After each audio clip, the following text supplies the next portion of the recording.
remember the house collapsed on us, the fire everywhere. I hear my mother screaming, and my father also. Yeah, it was terrible.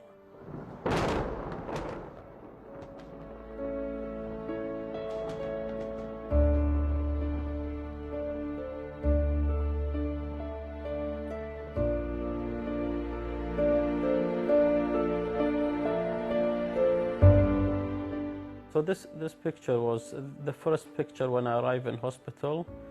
I remember my neighbor was telling me that when he pulled me out of the rubble, you know, that because my arm was so badly burned, so when he pulled me out, one of my arms came off. So that's me in the middle, and that's my two brothers. That's maybe 4 months before the attack. This is my little brother who lost his life.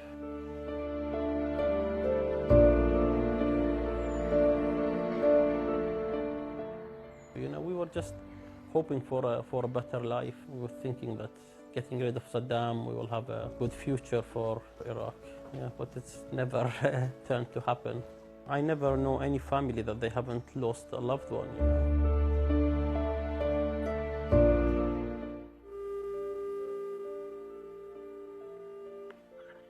Hello, حبيبي.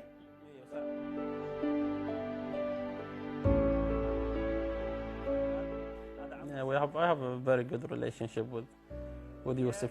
He's always spoiling me, you know. He doesn't let me do anything. He's trying to be my carer, you know. He's taking good care of me. Yeah, if I'm trying to do something with my feet, he'll just say, "No, Daddy, I'll do that for you. You don't have to do it." Eli's going out with me in the car a lot, you know. Yeah, he likes my driving, you know. I try to live independent. I do many things. I can write with my feet. I can use the phone. I can also hug him with my feet, you know. So it's okay with that. Yeah.